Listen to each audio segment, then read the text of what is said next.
વિચાર કરો દીકરીનું શું કર્મ હશે. રામ જેવો જેનો પતિ હોય એને શું કમી શું હોય?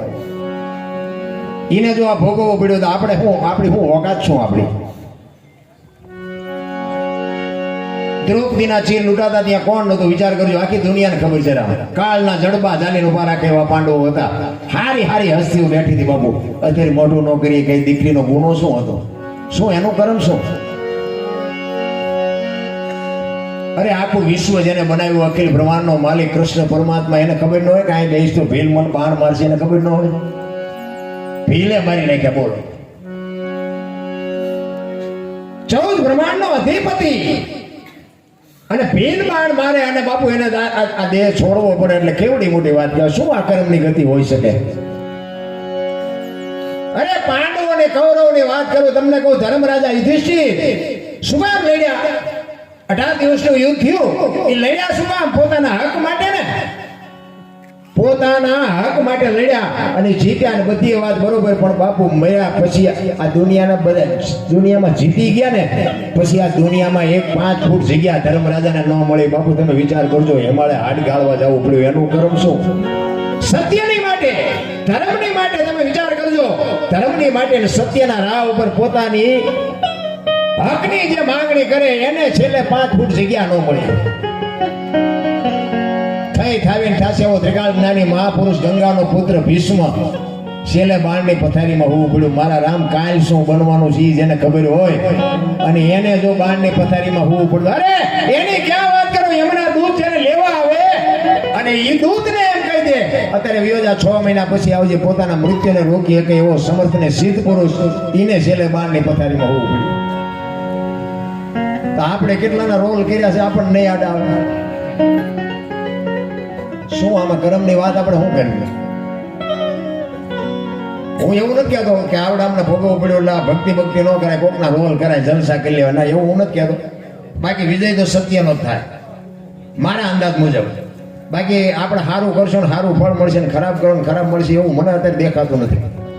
શેડે સત્યનો વિજય થાય. કારણ કે ભૂખો રાખવું, ભોંય હુવારું, શરીરની પડાવવું, ખાલ આટલું કરતા જો નો હાર ને પછી કરી દો ન્યાલા. જેટલા મહાપુરુષોના દુનિયા ગાણા ગાય છે ને એને જોડું પગમાં નથી પહેરવા દીધું, રોટલો નથી દીધો. એ તો અત્યારે બધા ટિંગલ છે માણાના,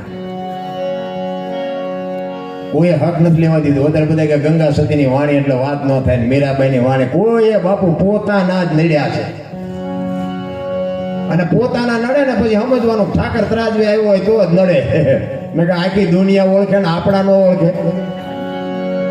આ પ્રહલાદને કોણ નડ્યું? એનો બાપ. મીરાને કોણ નડ્યો? રાણો. નરસિંહ મહેતાને કોણ નડ્યું? એની નાય.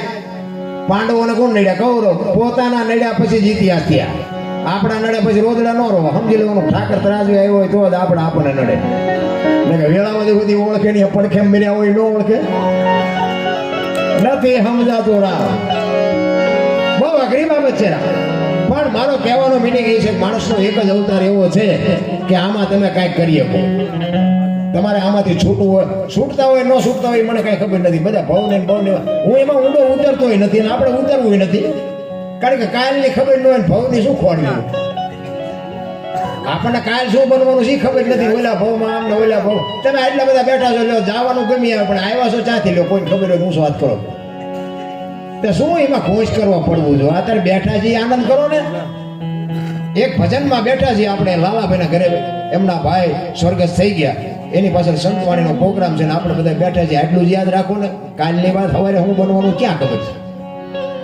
ભવની આ બધા ભવની ખોડીને ખુશ કરી છે. તેમાં દાણા જોવરાવા પડે. દાણા જોવરાવાનો જરૂર જ ન પડે.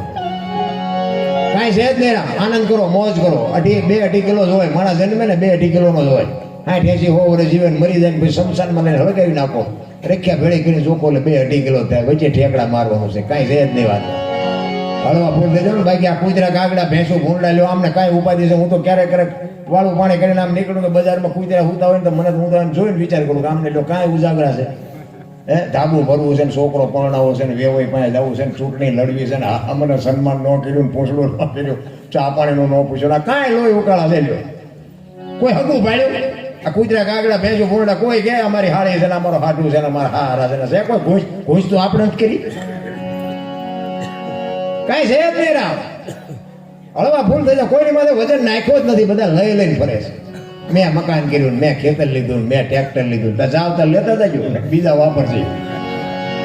અરે બાબુ મોજ કરો હળવા. આ રામચંદ્ર પરમા રામાયણ ને મહાભારતમાં કે કાંઈ દેવું નથી, કોના નાકા નડી જેટલું દેવું નથી, એમાં કઈ વચ્યું નહીં. રામાયણ કે જેને જોઈને લઈ જાઓ એમાં કઈ ઘટ્યું નહીં. જો આ નજરની સામેના દાખલા નથી, પણ તોય તમને કહું 100 રૂપિયામાં હગો ભાઈ હગા ભાઈને મારી નાખે. એક વેચ જમીન હાટું હગો ભાઈ હગા ભાઈને મારી નાખે. પાછા વાતું કરે, પૈસા તો હાથનો મેલ છે ને ચા લાવ્યા હતા ને ચા લઈ જવું છે, ત્યાં માગણ આવે ને બટકું રોટલો જ દો. ડેલી વાડી કરે, આગળ જાઓ, આગળ આગળ આગળ ઠેઠ સુધી તારા જેવા છે, ક્યાં જાય? અરે આ નથી થતું મારા રામ. એ તો આપણા ગરડા પાસે કાંઈ નહોતું તોય બાપુ ભૂખ્યાના મોઢા નથી જોયા ને. ઈ અત્યારે ઉગ્યું છે ને આપણે બાપુ હામદામ ને ઠામમાં મોજ કરીએ. આવા મકાન આપણા ગરડાએ ભાડ્યા હતા. વરસાદ થાય ને આખા ઘરના દંદુડીઓ થતી હોય, બકડીયા લઈને રખડતા હોય, હું ચારે એમાં આપણને મોટા કર્યા રામ. આપણે આપણા ગરડાની પરંપરા ભૂલી ગયા, એની પુનાઈ ભૂલી ગયા, એના જે કંઈ કાર્ય હતા ને આપણે ભૂલી ગયા. અત્યારે આપણે વડીલને કોઈને બાપુ પૂછવા રાજી નથી, કોઈ પૈયા લાગવા રાજી નથી. હું તો એમ કહું, માને ને બાપને પૈયા લાગીને જાઓ ને, આખી દુનિયામાં ક્યાંય ન લાગવું પડે બાપુ, એ આપણી ગેરંટી રાખ. અરે હું તો અહીંયા સુધીની વાત કરું કે તમે મા બાપને ન લાગો કઈ નહીં, પણ તમારા હાટું થઈને તમારા મા બાપને બીજા પાસે પૈયા લાગવા જવું પડે એવો ધંધો ન કરતા, તોય મારો નાથ રાજી થાય છે. બધા મને તમને ન ખબર પડે, તમને ન અત્યારની પરજા એમ જ કરતી હોય. આ નહોતી ખબર એટલે હોવી ઘરાઈ કીધી. તું 10 વીઘાના ઉલાળિયા મીડિયો કરવા નથી દેખાતું, બધું દેખાય પણ જાવું જા. અરે મારા છોકરા કરીને બાપુ દેહના કોથળા કરી નાખ્યા, કોથળા. છતાંય જો મા બાપનો હિસાબ ન હોય તો પછી દાણા જોરે ક્યાંય મેળ ન પડે. માને બાપને હાચો, બાકી વાતમાં કાંઈ છે ને. એટલે એક વાણી લઈને પછી મારી વાણીને વિરામ આપું.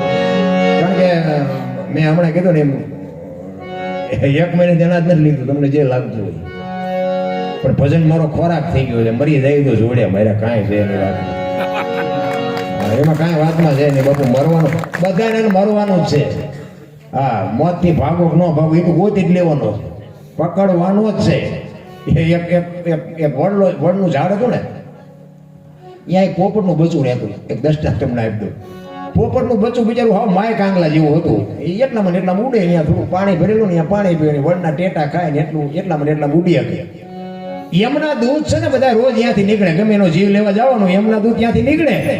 એટલે એક દૂધ ને વિચારજો કે આના